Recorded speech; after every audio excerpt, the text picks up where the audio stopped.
Hey, say hi, Lucy. She's in her reindeer outfit.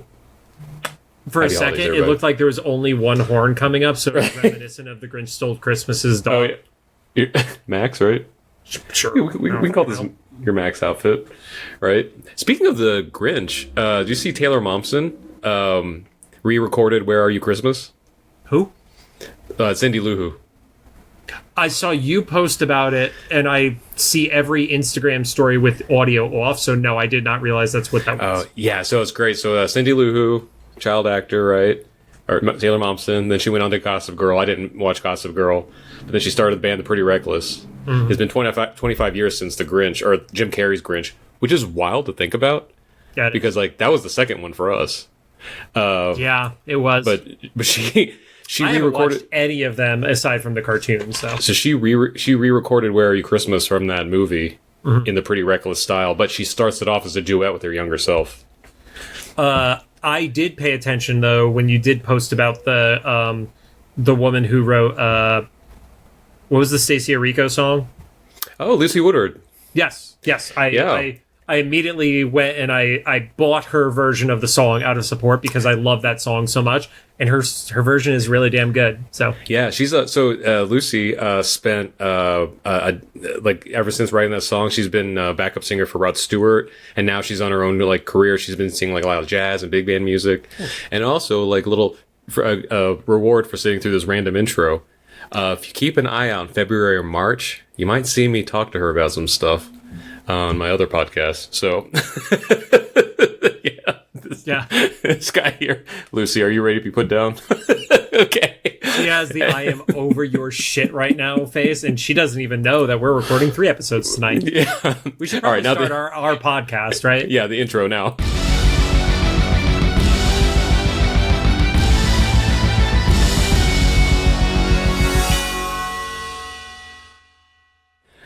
All right, Lucy. Oh, do you want to stay? I think she might want to stay here. All right. I'll hold her until she wants to move. Welcome to Cyclops is Waiting for Me, an X-Men animated recap podcast with Wolverine and the X-Men, episode 25, Foresight, part 2. I'm Rod, and currently my job, I was going to say is to hold Lucy until she wants to be let go, but now she wants to be let go. We're going to let you free. Do you want to be up here? Okay. Good, Lucy. Okay. And I'm JC, and it's going to get weirder before it gets better. Cyclops is Waiting for Me is our podcast series where we are going back and watching every single X-Men animated episode that we can find. This podcast started with the original 1992 X-Men the Animated Series, which is building up to the release of X-Men 97. And along the way, we've completed X-Men Evolution. As of next week, we will have completed Wolverine and the X-Men. And we also launched our interview show, The Xavier Files, with season 2 of X-Men 97 coming in the summer of 2026. They literally only said summer. They didn't give us any other indication of it. God damn them. We have dedicated all of this year to Wolverine and the X-Men. So some quick reminders. We're a recap show about a series that started over 15 years ago. There will be spoilers. If you don't want it spoiled for you, pause the podcast, watch the episode, and come back. We are currently not sponsored by or affiliated with Marvel Animation, Disney, or Disney Plus in any way. And don't forget to follow us on social media at Cyclops IWFM Pod on Instagram, Threads, Blue Sky, TikTok. I would love it if this is somehow somebody's first episode and they just heard us talk about music stuff that has nothing to do with right. For a solid 60 seconds right at the beginning of it. We're just devolving into just another male-hosted podcast, Rob. It was fine. We're at the tail end of what, like our third or fourth show? Technically fourth if we're counting X-Men 97 season 1 as a show. I guess you had to, depending how you count the original show. Also, how many fucking episodes have we uploaded, Rod? We have to be in the hundreds now, right? We're definitely in the hundreds, yes. X-Men 92 had 76 episodes, so yes, we're definitely in the true, hundreds. okay. Hold on, I'm looking it up on my phone. Because if it was every other week for 4 years now? We were every week for, like, most of those years. Was it every week? Oh my god. Yeah, I forgot. Yeah, every other week was. We were weekly until this year because we started running out of like shows. So we're probably like in the multiple hundreds then, right? Yeah. While you're going through stuff, I'm gonna try to Why are you so hard to find? Anyway, now onto this show. Today we're going to be talking about Season 1, Episode 25, titled Foresight, Part 2. Spoiler, next episode is Part 3. It aired on Friday, September 25th, 2009, and currently sits at an 8.2 star rating on IMDb. And like JC mentioned in the previous episode, these aired in fairly sequential order on business days, basically.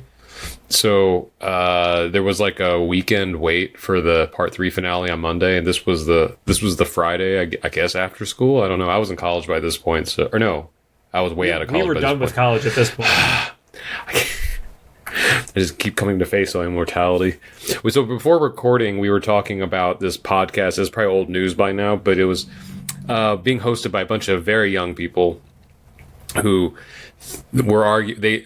To their credit, one host knew that they were wrong, but the other three thought that the emergency number 911 was created in 2001 in memorial of 9/11. But something that's not going to drive me fucking crazy. Still can't find the number of podcasts we've uploaded without going into like an upload website, and I don't want to do that while we're recording. But we have 17 reviews on Spotify, and we're averaging a 4.9 on Spotify. I will absolutely take that. Nice, thank you. And if you haven't left a review yet, please leave a review. Mostly if it's a good one. Yeah, I mean, honestly, only if it's a good one. So. Why is it so hard to just find out what somebody's total episode count is? Do we have a thing? I don't know. I don't know. It's got to be on the Spotify uploader. Or is it in our drive thing here? If I just go to episodes and highlight everything. Why did you send me down this pathway, Rod? Okay, well, I'm going to continue then because So this episode, it starts off with a previously on, but I don't know how necessary that was because it left off on a cliffhanger of the Sentinels heading towards New York, right? Mm-hmm. And then we catch up with the military chasing the Sentinels, finding the X-Men in a crash. Or I guess it's the MRD, right? Or is it the military or MRD? I guess it was the military in this sense. I am hyper-fixating right now. And the X-Men, I don't know if they were trying to imply that they were dead or some of them were dead. Maybe they were trying to give us that. It was the MRD who was arriving at the crash site outside of the Sentinel facility. So it was MRD. I've completely given up on trying to answer this fucking question. And they find the X-Men in the crash. I think they were trying to imply or make you afraid that the X-Men had died or some of them had died because none of them were moving. Mm-hmm. And like you mentioned in the previous episode, the Sentinels skipped over them and the MRD found them. But of course, we still have an episode left. And it's animation in the 2000s, so no one was going to die. I have some thoughts about that statement during this episode. Wait, did I already forget one? It's been a while. No. They haven't died yet. But there's a lot of death in this fucking episode. Yeah, I actually see one note. Okay, now I'm looking at it. It's been a week since I've watched these episodes. But yeah, then it goes to the opening intro, which I've never watched, or besides the first time. You didn't really miss anything. All due respect to it, it's there. They didn't change it when Archangel left the team. Yeah. Yep. And then when it comes back from that, Jean is telling Emma that she wants to talk to Professor Xavier. And she tries to leave, and I have in my note here is the quintuplets, because I guess they hadn't mentioned they were the Cuckoos yet. They had not said the name yet, no. But they knocked Jean out, which I think is supposed to be a testament to how powerful these girls are collectively, I guess, So, because Jean, is... It's funny in this show they've kind of skipped several stages because I'm used to seeing Jean as working up to the Phoenix. Mm-hmm. In this show, she's just always had it. Well, you see Jean flashbacks as a kid, and she's so strong as a kid, she was able to shut down Magneto's power effectively. Yeah. So and then all of a sudden makes giant explosion, kills a bunch of our people. Yeah. And so Emma explains to are they still calling the Inner Circle? They called them the Inner Circle specifically. They have not gone with Hellfire Club. Ironic that you've been living in Stranger Things land this week. So, which it comes back up also like a little brilliant tidbit. If anybody has one of those Hellfire shirts, they gave anyone that has a shirt that got damaged an option for a cosplay or a costume. It's a fun little thing. Yep. Also, a really easy costume for 11 this year. It's like Josh Brolin's outfit from the Goonies, like the sweats and the shorts and stuff. Anyway, so Emma explains to the Inner Circle that there are barriers that Xavier put in to Jean's mind to like lock away the Phoenix. In the visions we'll see later, they're manifested as like physical doors, and that they're hard to remove. And they'll like, and the Inner Circle's like, well, you can't do it. What's wrong with you? And she's like, well, I could if it wasn't Xavier. If it was literally anybody other than Xavier is her exact call out. So her play is like they'll have to like trick Jean into opening them herself because she's the only other person. I guess she didn't quite say if it was because Jean was that powerful or it's because it was Jean's own consciousness.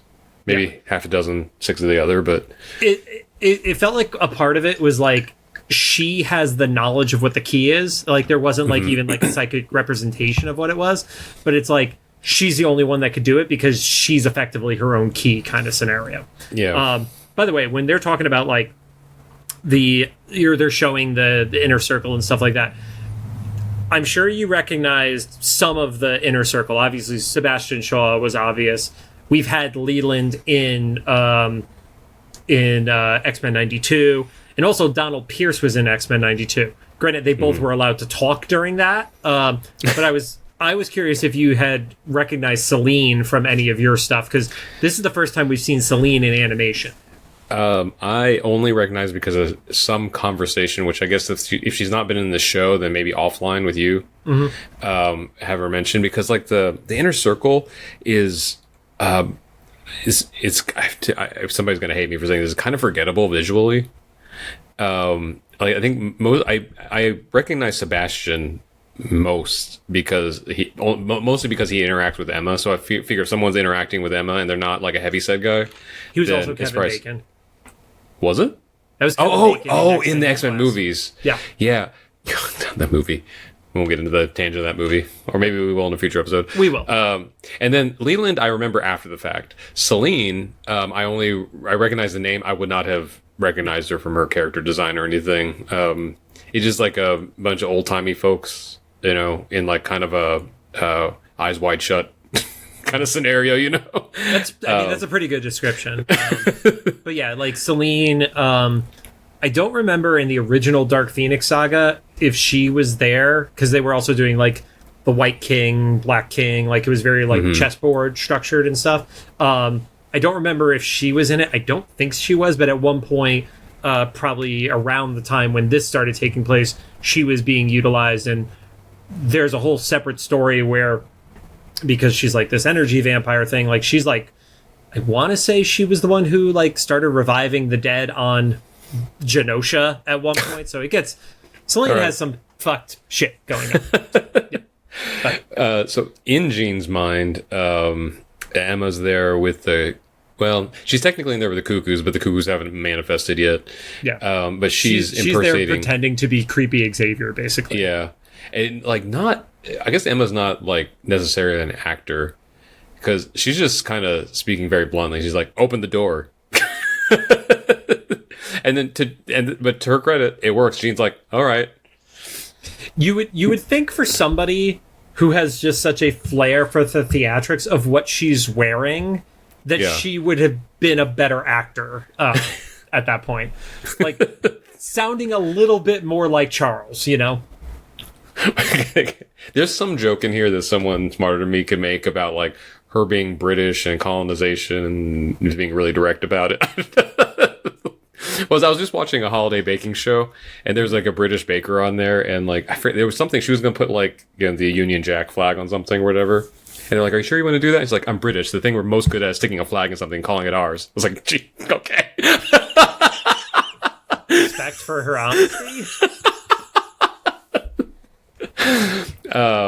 But then after they open that door, they're back in Jean's childhood home. Well, that is actually where you see the Cuckoos manifest, as the first door opens, and then the Cuckoos do follow onto the street. Yeah. and she can hear Scott crying in the background from the. Oop, got a little Lucy sneeze back here. You just look like a crazy person on camera. Right. It's like Scott crying from the real world in the crash that they were in from the end of the last episode. And so it disrupts this thing. And I don't think they have, like, it was a little bit jolting for me because they hadn't, like, even though you know this from canon of their history, they hadn't, like, alluded to their psychic connection in this show yet that I remember. Yeah. And so it just kind of, like, it was like, is this Scott from the Vision? Or, like, yeah. And then they make a connection that is Scott from the real world. In the Vision, that's when they also start having the lightning crashing is showing, like, through the facade.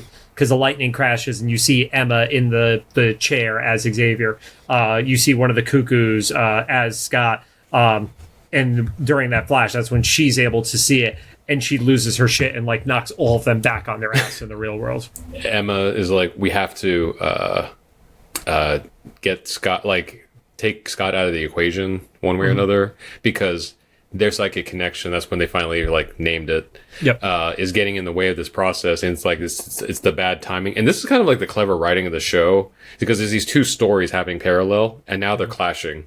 It's like the whole, like, Magneto and they shouldn't Genosha have thing. anything to do with each other in theory. It's just perfect coincidence timing wise. Yeah, so, like, these two stories have been running all season long. The Phoenix one, we're just now figuring out what it's about. Actually, Genosha too.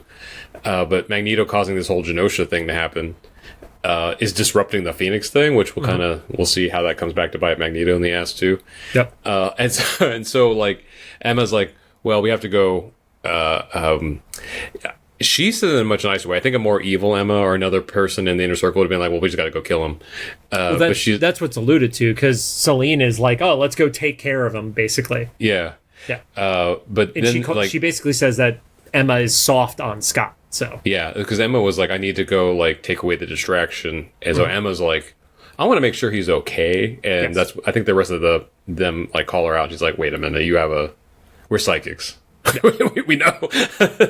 And so that's when Sebastian kind of reveals to Emma that they're not trying to extinguish the Phoenix. They're trying to take control of it. Yep. So this is like a turn for this cult, like, of centuries. Because Emma is shocked when Selene is like, no, let's, like, just get rid of him. And she's like, but we're here trying to save lives. And that's when Sebastian is like, well, about that. And then in the future, Master Mold has found all the mutants with Xavier. Xavier's. Sorry. There is one quick aside where he's basically like, okay, fine, you go take care of the X-Men. We're going to have the girls keep doing it because there's 5 of them. So 5 of them could do better than what you could do on your own, too. That's right. And he's like, you have 1 hour. Just an arbitrary time frame. But it's funny. He's like, you have 1 hour. We'll wait for you. And, like, she walks off frame. Definitely with the start. Yeah, definitely within earshot. But it's one of the. I think we talked about another episode where, like, when someone ducks down in frame, no one can see you. That's even in movies and stuff. So she walks off frame, and Sebastian turns around like, okay, let's get started. Yep. But then in the future, Master Mold has found all the mutants from Xavier's whatever Cerebro connection thing. Yep. And they're getting ready to get rid of Xavier. And Logan in the future finds him and saves him. And I think I had not realized that they had been projecting that Logan was dead this whole time. Like, they were trying to get us to believe that. I just hadn't thought about him.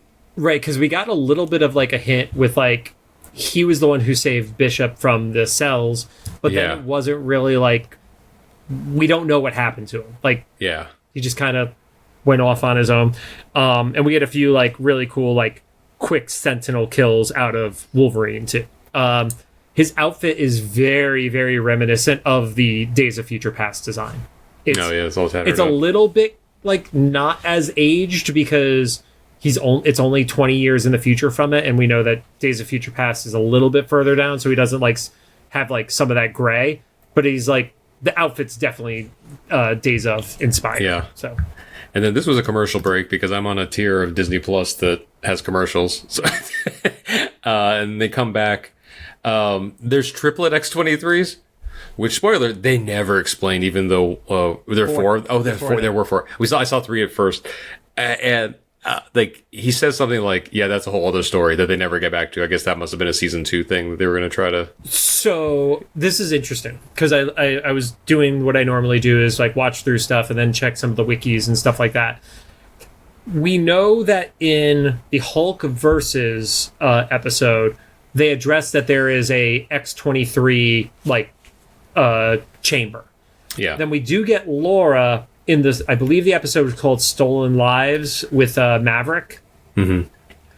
But all the wikis are listing that as the final episode of Laura, who is named Laura, and these are referred to as X-23. So yeah, there are clones of her. Right. So it's there's still Logan clones and things like that, but the illusion is given that the X-23 who went away with the professor in that other episode when the facility got destroyed is actually not the same one as one of these four that's here. Yeah, and also we don't know like how the timelines have adjusted at this point because so much stuff has happened in between. But yeah, they're actually the ones to save Xavier, or they get him, you know, like unhooked from everything. Well, they murdered Moss first of all. Yeah. So I said Wolverine kills Trask. I thought it was Trask this whole time. No, because he had the scar across his face, so it was Colonel Moss who he. Was it episode 1 that he gave Moss that scar in the street? Oh, that's fight? right. That's right. Yeah. Because Moss, of course, is Michael Ironside, so we have to respect Michael Ironside. And definitely kill him. Yep. Like straight up. It made. I think also another thing that telegraphed Trask to me is that he dies in the same way. Like a spoiler, X-Men '97. Trask in the fall, you know. Yeah. And then he tells them that they couldn't get Jean back, and then the war happened anyway. And in the present, the MRD is trying to take Wolverine from the wreckage, but then Wolverine wakes up. And Emma comes to save them, but then only saves Scott. Yeah, she only cares about saving Scott at this point. Leaves everybody else behind to get murdered. Yeah, and then but also like Wolverine's got the MRD like kind of handled, or he's going to. Then we see Mystique at the Sentinel facility destroying the control center stuff. Because that was right. That's what Wolverine was like. We got to go stop the Sentinels. And so Mystique destroys all the controls. All right, did I miss anything? Because my next note is like going to Genosha. It's you got all of it basically. Okay. Yeah, it's everybody is like trying to get in there and do stuff, and then Mystique Kelly launches or does something on the Sentinel launch screen, breaks the computer, blows off a bunch of shit. So, and then Magneto and Genosha, I think she basically ruined the kill switch, is what that's trying to insinuate. And then Magneto and Genosha is watching Polaris do her favorite thing to do late night, is watering flowers. Yep. Yeah. How many flowers does this fucking girl have? Right. Well, also the nighttime thing is just like, because you get this impression that I guess maybe she just does it all day long because she has nothing else to do. They don't have like TV and shit. And tells her to go inside, and like they didn't like telegraph that this room that he had her in, it was like just her bedroom, right? Like it didn't seem like a bunker or anything. Yeah, it almost feels like it would have been safer just be like, go to the dungeons. Yeah, you'd be safer down in the actual dungeon with the corpse of Pyro. But he tells her sphere. Like, you know, mutants are about to be free. Genosha is finally going to be spreading beyond its borders, and you see he keeps looking up at the clouds, and that's where you see the Sentinels flying in. And I wasn't sure who the first mutant was. I thought it might have been Squid Kid, but it was not, because we see Squid Kid's fate in a few minutes. But basically that's when the Sentinels just come in, and they're literally killing like all these mutants. Like this is mass murder of the mutants on Genosha, right? As my next note is Sentinels land and kill a bunch of kids. It's like the first thing, because it's like kids that show up first. Yeah, there's like smaller mutants and stuff like that. Yeah, It's not even lightly alluded to. It's basically they're just doing the like, you see a setup and then they're shot when they're off frame kind of scenario. Yeah, you know? Or like it's like that beam that gets brighter. Yeah. And then you're just like, okay, well, this got nothing survived that hit. Yeah. So once again, another commercial. That was the thing. I think it was in this episode. Yeah, this moment was like a really quick commercial switch. Yeah. I was like, I think I just watched like 2 minutes of an episode and then went back to commercial again. But then when they come back from commercial, Beast is trying to recall the Sentinels, but he can't because that control center thing's messed up. Yep. And Wolverine is on his side mission, his side quest, using his smell-o-vision to track down Emma and Scott. And then Genosha is continuing to get attacked. It goes right back to Genosha, yeah. Yeah, continuing to get attacked. Magneto reveals that he's trying to... I do want to point out, because that was the most obvious, like, of a recognizable character. After this whole, like, thing of watching them get on the boat to go to Genosha to be saved and stuff like that, you literally see the Sentinel stare down Squid Kid and his mom, and then you see like them just blow a massive hole through the side of that building. Yeah, like, it's unless the argument was like, oh, they swapped it to a different Sentinel. It's like, no, that they got vaporized at that point. Yeah, it was very much like Magneto's fate in '97, or it reminded me of the shot in '97 where I think it was Banshee was holding Marrow and they were in the sky and then they just got taken out from above with like a single one of those shots. Like it was like there was no resistance or holdback. It was just like vaporized essentially. So yeah. So spoiler then for '97. Right. Magneto reveals that he's trying to motivate unity, which was that was Dr. Manhattan's plan in Watchmen, right? I think that was Manhattan's plan. Manhattan had no plan. Who was it? Oh, it was Ozymandias. Ozymandias' plan. Yeah. Dr. Manhattan was like 20 minutes late. That's right. Dr. Manhattan is like, none of this matters. I'm going to go to the moon. Yeah. But yeah, so Magneto was like, I need to motivate unity, and like if that takes some sacrifice, whatever. Like, what sucks about that is like, it's not right, but he's not wrong in his understanding of human nature. Is that like the thing that's common between like a lot of belief systems and like communities and stuff is like, I've heard. So I grew up in a Christian home.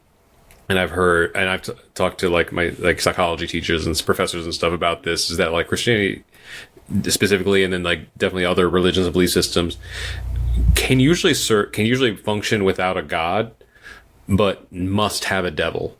Like there has to be a common enemy for the belief system to like operate. And it's like, it's sad how true that is for the human side of things.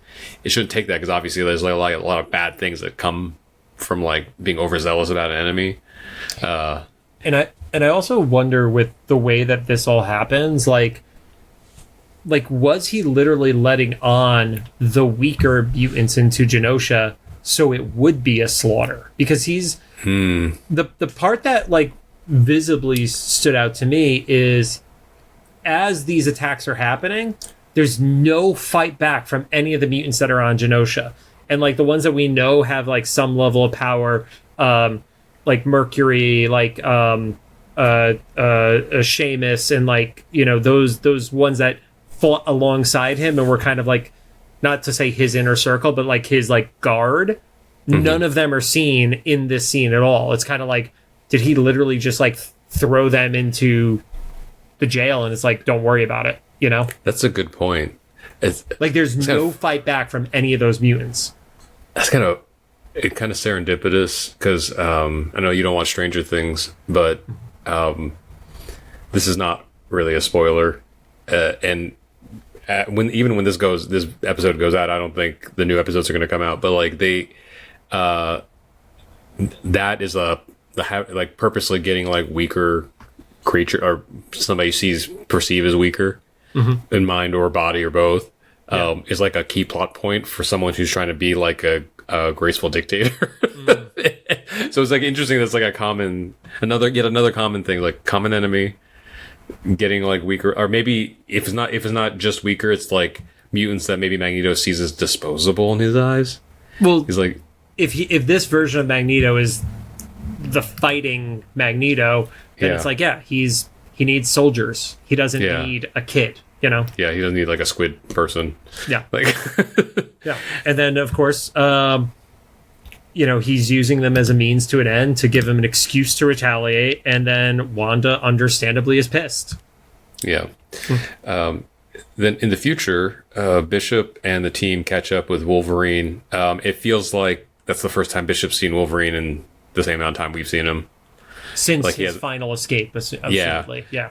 But he figured that he would run into him again, given the mission of things. They have a little bro moment, and Yeah. they allude to like the girls were all on ice at the Weapon X facility, and that's when Vanisher comes back, and they all almost immediately murder Vanisher. He's like, yeah, they're all a little bit on edge, basically. I get that, yeah. And Logan reveals that he found Master Mold. And I think, like, at this point, they all thought the Master Mold was, like, long gone. But, no, if you never... technology specifically is never... If it's an organic being, if you don't see a body, they're not gone. If they're technology, they're just never gone. This is like in all the Marvel stuff, like, we learned this in the MCU and stuff. If it's tech, like, it's in the cloud somewhere. Yeah, and then they're like, well, we effectively need to stop Master Mold because we got 24 hours before they just start sending all of the Sentinels or to every mutant that's left on the planet. So I'm always now like wondering in this scenario, like, how many of them are there? Like, are there hundreds of Sentinels around the world? Are there thousands?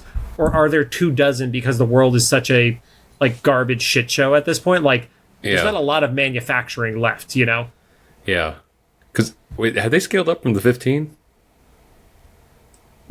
Oh, this is 20 years in the future. That's right. This is the future mutants. Or, sorry, future Sentinels, yeah. I can't wait till we get to a point where we're not dealing with time travel anymore for just anything in stories. Hey, oh my God. Guess what we're not going to have that with in X-Men 97? Because we literally know there is a past version, a fucking present version, and a future version from how that show ended on a cliffhanger. I just think, like, you know how everybody else has, like, multiverse fatigue? You have time travel fatigue? Starting to. Once again, like, to ping pong off of Stranger Things, this is not a spoiler because they haven't told us. They're heavily telegraphing that this show is going to end in time travel. Which is, like, weird. Okay. But I loved the fan, like, the very trolly fan theory that was essentially, oh, yeah, they're going to wake up and realize that this was all just a D&D game that happened in somebody's head.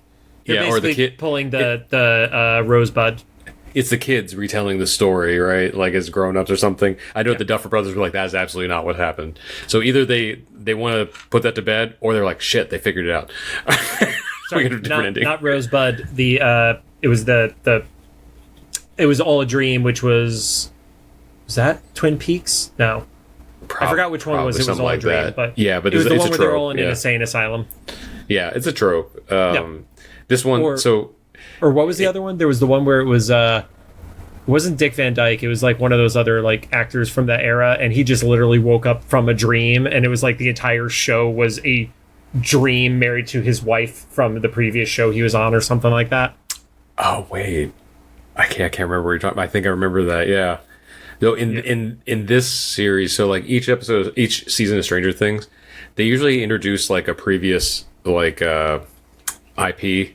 Mm-hmm. And then like their guest legacy actor, you know, so like they had so this season it's I can't remember her last name, Linda from Terminator, Hamilton.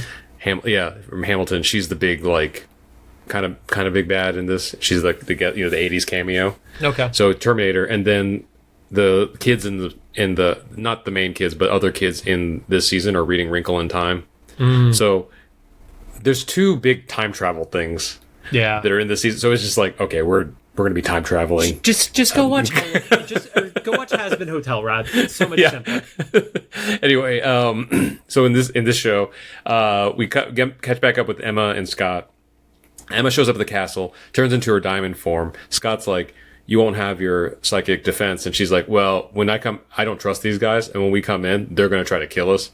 So, I need this. And then Scott blasts in, and she was right. My next note, there's a big old fight that probably takes care of the next, 6 minutes of the show. Yeah, pretty much. Also, real quick note, they get called out, by name and stuff like that for, Pierce and Leland. They never actually speak. So I kind of alluded to this in the last episode of, there's just a bunch of characters. You never actually hear anything come out of Pierce or Leland's mouth, despite the fact that they're an important villain for at least 2 of these 3 episodes, Yeah. And that's probably part of the reason I was saying they weren't very memorable for me.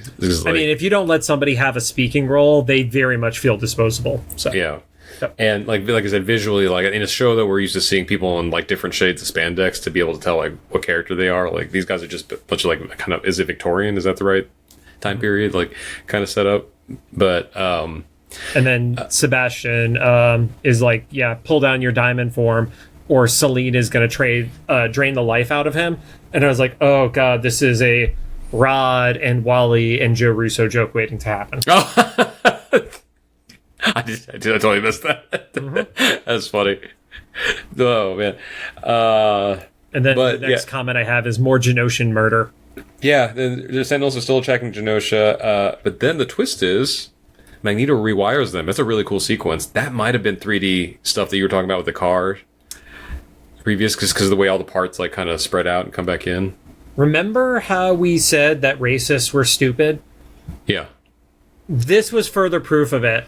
That even after all the shit happened previously, they didn't decide, let's make some sort of carbon fiber replacement and stuff like that.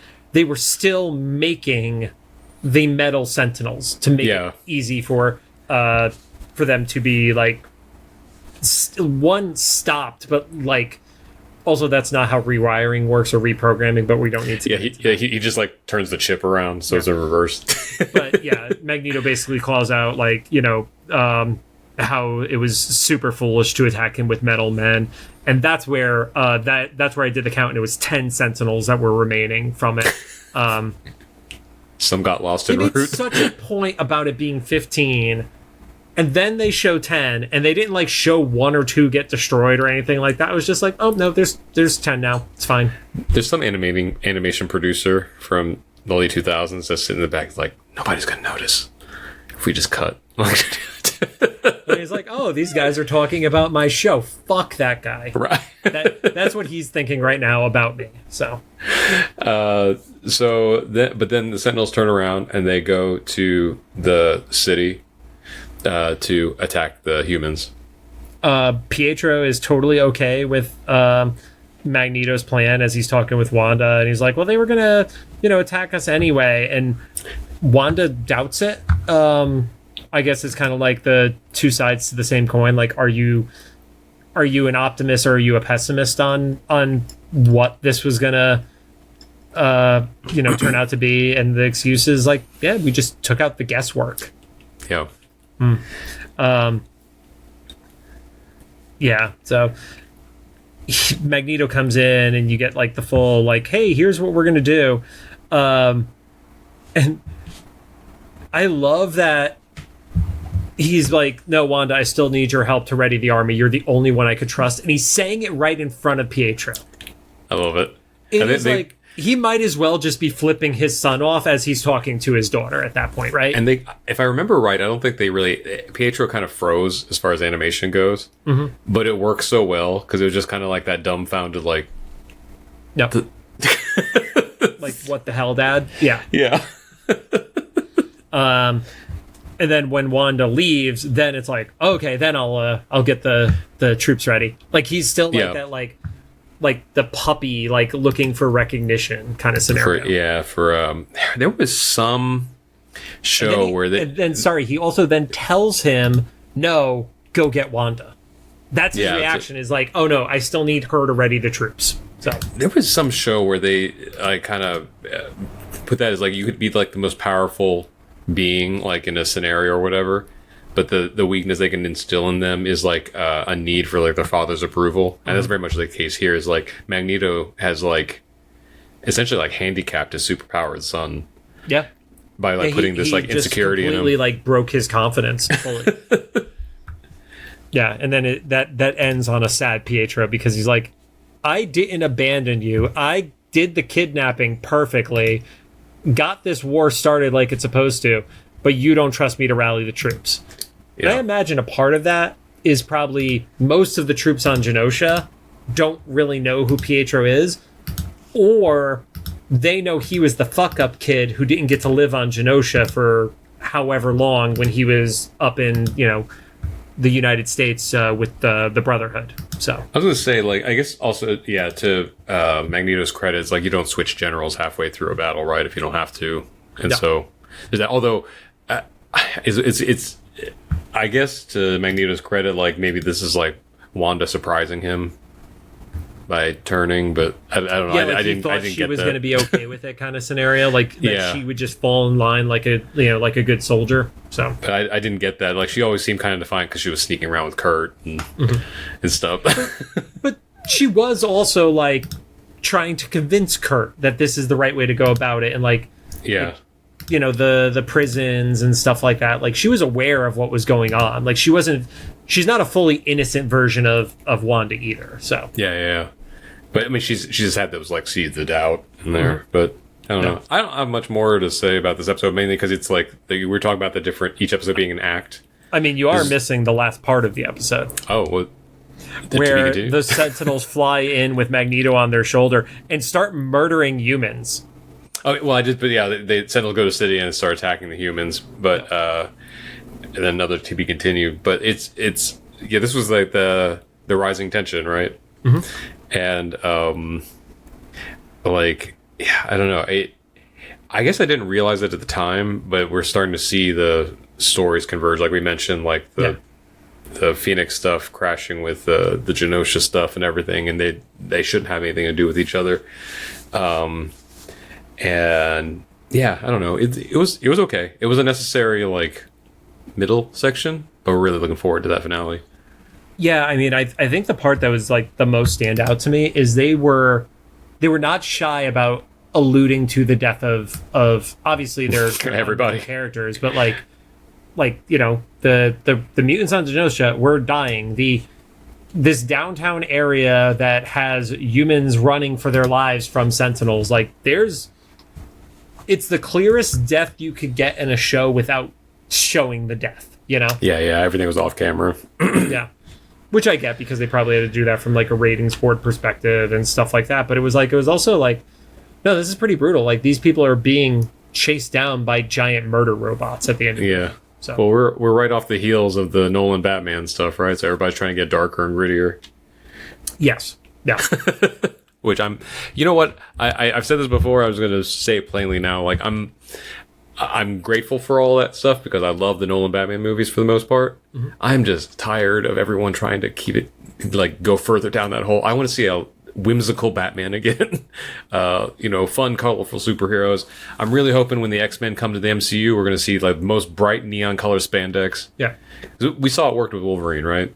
Yeah. So like I'm hoping that they're like, we put Hugh Jackman in a neon yellow suit and it made $1 billion. Let's just hit Lizard again over and over. Hit Lizard again is great. That's already such a outdated bit by the time this is being recorded too. I love that. Yeah. Commentary YouTuber I watch named Scott Kramer. In his he does a video every year right after Thanksgiving where he rates all the. No, was it that one? I don't know. He did one recently that was.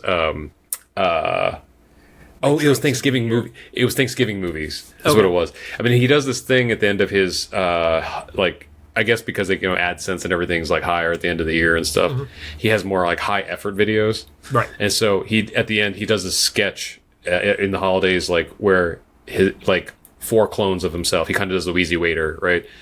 Come in, only is much more like ornate. Like You just dated us so bad by saying Right. that and me knowing what the reference was. Yeah. To anybody that doesn't know, like most of us will credit Craig Benzine for the YouTuber clone sketches. So Scott does that, and there's like one character that keeps going, like every time someone says it's 6 or 7, you know, and they're like and this character in the background just keeps doing this, and Scott finally at one point Scott's like, stop doing that, like that's already out of date by the time I upload this. Yep. Well, because now parents have fought back, and as their kid goes 6, 7, they go 8, 9, and kids do not find that funny right now. Yeah. So. Yeah, the easiest way to go, like this is like, just being all the millennial parents, the easiest way to make a trend go away is embrace it. Anyway, so we'll be back next week for the exciting conclusion. Now of it's this. the 2-week break, Rob. Now's the 2 week. Okay, we'll be back in 2 weeks.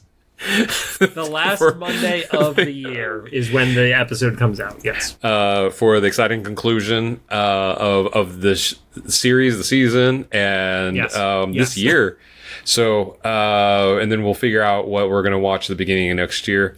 But for right now, thanks for joining us. If you have any thoughts, make sure to drop them in the comments for either the YouTube upload, videos, Spotify upload, or official Instagram post about this episode. If you like what you heard, we'd appreciate a rating on the podcast app you're choosing. You can find us on Apple Podcasts, iHeartRadio, Amazon Music, Spotify, YouTube Podcasts, and CastBox. Lucy's still to my butt crack. Whatever. She's happy.